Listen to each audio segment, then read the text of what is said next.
Only when you drink from the river of silence, shall you indeed sing.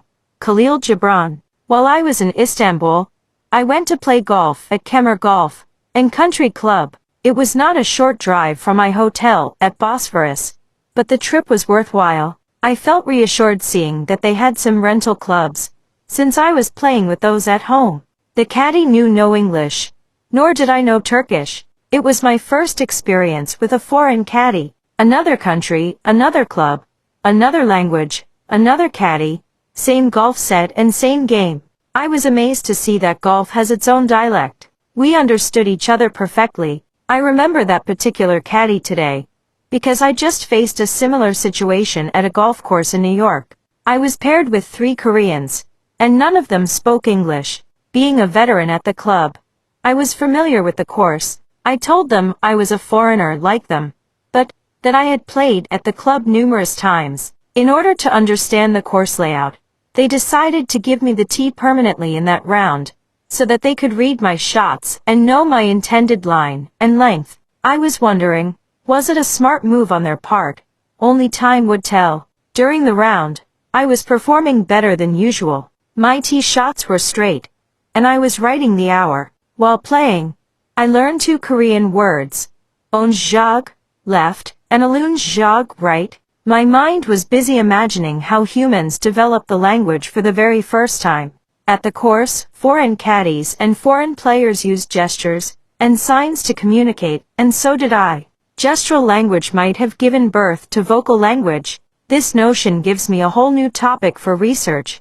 Only then would I be able to write about the history of language. Speaking of language, I wonder if the greenery of the course itself carried a dialect. The trees, shrubs, short grass of the green, long grass of the rough, boundary of the sand pits, banks of the water hazards, and snaking paths across the fairways actually speak to us. They communicate directly to our subconscious through a silent pronunciation. They can sense our moods through our footsteps. The rolling ball tells them the stories of frustrated and hilarious moments. The rhyme of our steps, the oscillating trees, the design of the manicured fairways, the wilderness of the rough, the smile of the greens, and the chirping of the birds all create a panoramic anthem, the anthem that invites the golfer again and again to be part of it, to be one with nature. Nature and man are 2 vital phenomena in this universe. Like the great poet Iqbal says, you created night.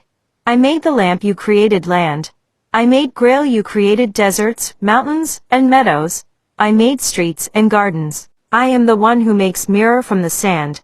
I am the one who makes syrup from the poison. Man's creativity with natural resources is remarkable and unmatched. Human beings make boats from wood, and they make flutes from it too. They burn it for warmth and pack their dead bodies in it. Tree is nature's great creation, and man manifests its utility. He does so with so many other natural things. If nature would only allow humans to continue, they will make the rest of the stars their homes. Humans have made a strong web of roads on the earth, and most recently, developed the highways in space.